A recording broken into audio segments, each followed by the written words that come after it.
மகாராஷ்டிராவில் உள்ள பீமா கோரேகான் பகுதியில் 1818 ஆங்கிலேயருக்கும் மராத்தியருக்கும் போர் நடந்தது.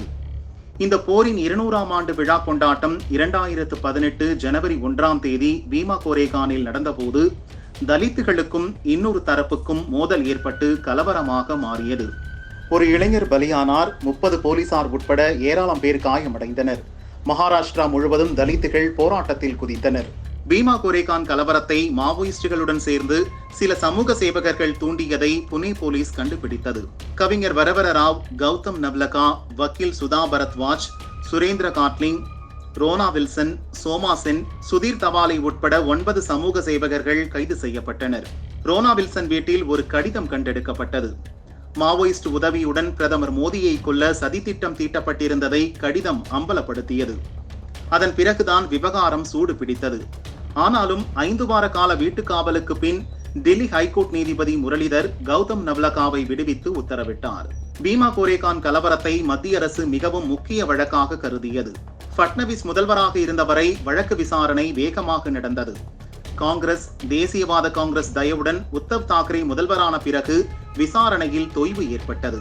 தேசியவாத காங்கிரஸ் தலைவர் சரத்பவார் நவலகா உள்ளிட்ட சமூக சேவகர்களை காப்பாற்ற முயற்சிகள் செய்கிறார், இந்து மத அமைப்பினரை வழக்கில் சிக்க வைக்க சரத்பவார் சதி செய்கிறார் என மகாராஷ்டிரா முன்னாள் முதல்வர் ஃபட்னவிஸ் குற்றம் சாட்டினார். மகாராஷ்டிரா போலீஸ் நியாயமாக விசாரணையை நடத்தாது என்று எண்ணிய மத்திய அரசு இந்த ஆண்டின் துவக்கத்தில் வழக்கை விசாரிக்கும் பொறுப்பை NIAவிடம் ஒப்படைத்தது. இதையடுத்து மீண்டும் வழக்கு விசாரணை சூடு பிடித்தது.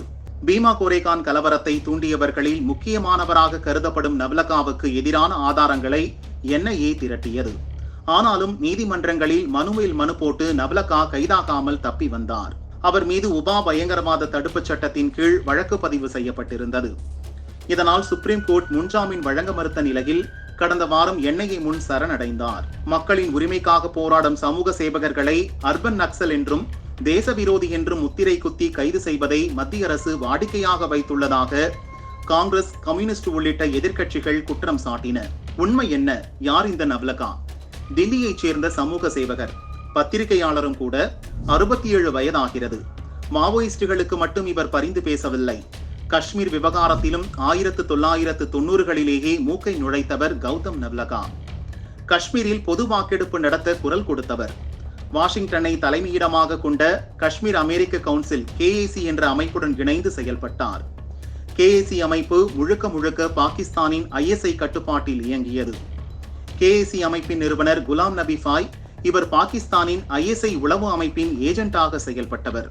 குலாம் நபி ஃபாயுடன் சேர்ந்து இந்தியாவின் இறையாண்மைக்கு எதிராக நவ்லகா தீவிரமாக செயல்பட்டார். 2009ஆம் ஆண்டில் வாஷிங்டனில் நடந்த KAC மாநாட்டில் நவ்லகா பங்கெடுத்தார். ஜம்மு காஷ்மீர் சர்ச்சைக்கு ஒரே தீர்வு தனி நாடாக பிரிப்பதுதான். அதற்கு அமெரிக்காவின் உதவியை கேட்டு மாநாட்டில் தீர்மானம் நிறைவேற்றப்பட்டது. மாநாட்டில் நவ்லகா பேசும்போது காஷ்மீரில் அமைதி போராட்டம் கை கொடுக்காத போது மீண்டும் ஆயுதம் ஏந்தும் போரை துவங்குவதை தவிர வேறு வழியில்லை என ஆவேசமாக முழக்கமிட்டார். காஷ்மீர் விவகாரத்தில் ஹிஸ்புல் இயக்கம், ISI ஆகியவற்றுடனும் நவ்லகா தொடர்பில் இருந்தார். பிரிவினையை தூண்டும் வகையில் நவ்லகா செயல்பட்டதால் உமர் அப்துல்லா அதிருப்தி அடைந்தார்.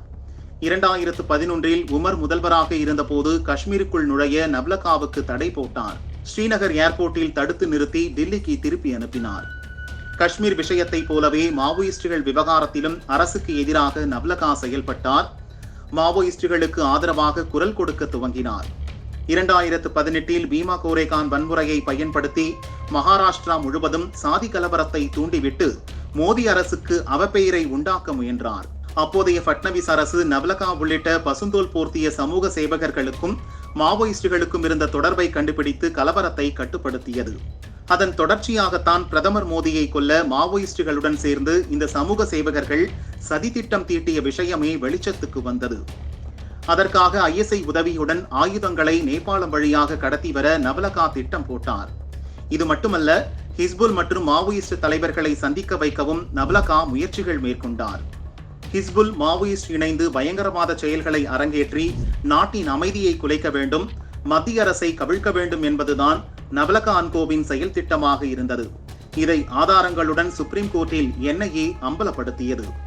மாவோயிஸ்ட் அமைப்பினருடன் நவ்லகாவுக்கு தொடர்பு உள்ளது, அவருக்கு எதிரான குற்றச்சாட்டுகளில் முகாந்திரம் இருக்கிறது என சொல்லி 3 வாரத்திற்குள் சரணடைய நவ்லகாவுக்கு சுப்ரீம் கோர்ட் கெடு விதித்தது. சட்ட வாய்ப்புகள் எல்லாம் முடிந்ததால் நவ்லகா வேறு வழியின்றி சரணடைந்துள்ளார். அவரை 7 நாள் காவலில் விசாரிக்க NIA-வுக்கு டெல்லி கோர்ட் அனுமதி அளித்தது. பிரதமர் மோடியை கொல்லவும், நாட்டில் வன்முறையை தூண்டி அமைதியற்ற சூழலை ஏற்படுத்தவும் மாவோயிஸ்ட் மற்றும் ஹிஸ்புல் இயக்கங்களுடன் சேர்ந்து நவ்லகா அன்கோ தீட்டிய சதித்திட்டங்கள் பற்றி இதுவரை வெளிவராத தகவல்கள் NIA விசாரணையில் வெளிவரக்கூடும். நீண்ட காலமாக சாதி அரசியல் நடத்துபவர்களின் முகமூடியும் கிழியும் என எதிர்பார்க்கப்படுகிறது. 2018 நவ்லகா மற்றும் சகாக்களை ஒரே நேரத்தில் புனே போலீசார் பல நகரங்களில் சுற்றி வளைத்து கைது செய்த போது முதல் ஆளாக எதிர்ப்பு குரல் கொடுத்தது யார் தெரியுமா? காங்கிரசும் கம்யூனிஸ்டுகளும் தான். கைதாவதிலிருந்து நவ்லகாவை காப்பாற்ற சுப்ரீம் கோர்ட்டில் கடைசி வரை போராடியதும் காங்கிரஸை சேர்ந்த மூத்த தலைவர்களான வக்கீல்கள் கபில் சிபில், அபிஷேக் மானு சிங்வி தான் என்பது குறிப்பிடத்தகுந்தது.